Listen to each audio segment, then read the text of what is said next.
Haleluya saudara, salam semuanya. Saudaraku, izinkanlah saya untuk membacakan firman Tuhan bagi kita pada kesempatan ini. Saudaraku, firman Tuhan ini sangat memberkati saya saudara, dan saya percaya firman Tuhan ini juga akan memberkati saudara semua. Karena firman Tuhan ini mengajari kita saudara dan memperkenalkan kita bagaimana supaya kita menjadi sahabat Tuhan dan supaya Tuhan menjadikan kita sahabatnya saudara. Sungguh bangga hati kita kalau Tuhan menjadikan kita sahabatnya, karena sahabat tidak ada jarak saudaraku. Jadi apapun yang kita minta, apapun kekurangan kita, maka jika kita mengeluh, jika kita meminta kepada sahabat kita saudara, maka dia akan memberikan jalan, dia akan menolong kita saudaraku. Sahabat adalah suatu tempat keterbukaan hati kita satu dengan yang lain. Tidak ada ketutupan satu sama yang lain saudaraku. Itu adalah besarnya bagaimana kalau kita bersahabat dengan sesama kita, apalagi dengan Tuhan yang luar biasa saudaraku, yang ajaib itu. Sungguh luar biasa hati kita bersuka cita saudaraku. Jadi oleh karena itu saudaraku, firman Tuhan ini mari kita akan baca supaya kita tahu bagaimana cara kita untuk menjadi sahabat Tuhan, untuk menjadi sahabat Tuhan saudaraku. Dan oleh karena itu mari kita baca firman Tuhan ini pada Yohanes 15 ayat 14 sampai 15. Yohanes 15 ayat 14 sampai 15. Kamu adalah sahabatku jikalau kamu berbuat apa yang kuperintahkan kepadamu. Aku tidak menyebut kamu lagi hamba, sebab hamba tidak tahu apa yang diperbuat oleh tuannya.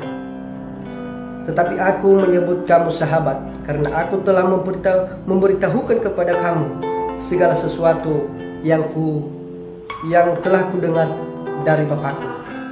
Saudaraku, inilah firman Tuhan yang saya sampaikan tadi bahwa sama-sama memberkati saya.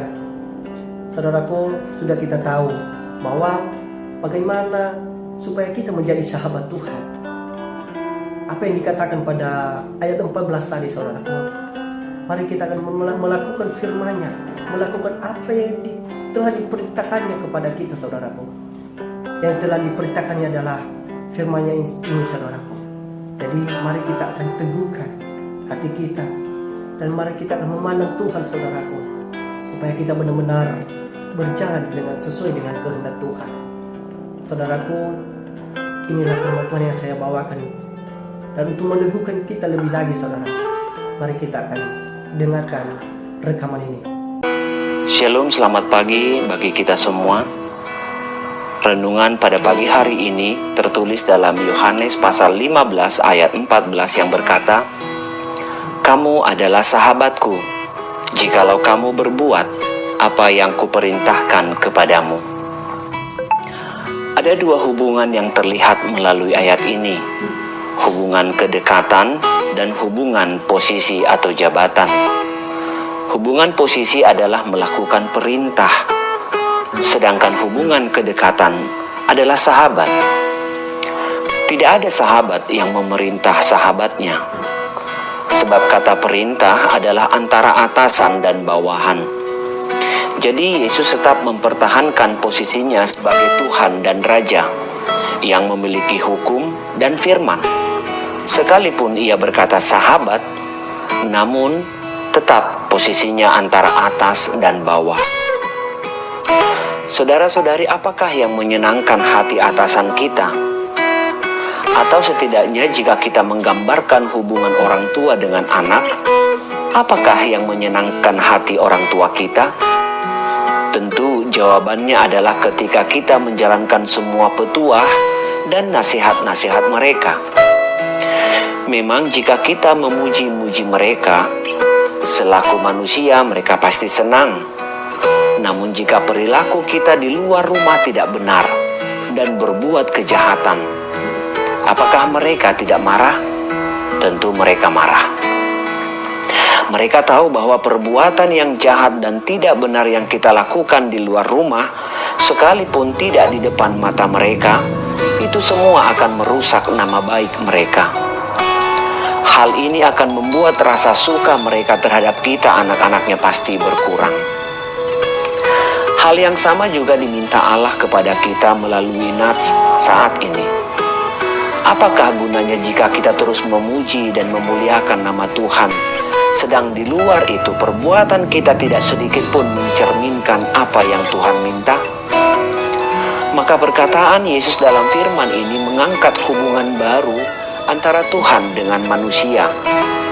Dia tetap Tuhan kita, namun ada keistimewaan mereka yang menjalankan perintah-perintah Tuhan dalam kehidupan sehari-hari. Kedekatan mereka dengan Yesus Kristus sebagai Tuhan bukan lagi antara atasan dengan bawahan, tetapi sebagaimana seorang sahabat. Bukan lagi Tuhan yang ada ketika dalam ibadah, tetapi Tuhan yang ada dalam setiap segi kehidupan kita. Bukan lagi Tuhan yang hadir pada saat dipanggil, tetapi Tuhan yang selalu berada di samping kita. Saudara-saudari, sebagai pekerja mungkin kita sudah mengetahui bagaimana perasaan ketika kita menjalankan perintah atasan kita. Ada rasa takut, rasa was-was, dan sebagainya. Namun semua itu akan berganti ketika seorang atasan mengatakan terima kasih. Maka rasa lega hadir di hati kita. Demikianlah Tuhan mengangkat status kita menjadi seorang sahabat. Tuhan memberkati kita. Demikianlah firman Tuhan bagi kita pada hari ini, saudaraku. Saya percaya kita adalah sahabat-sahabat Tuhan. Haleluya, salam.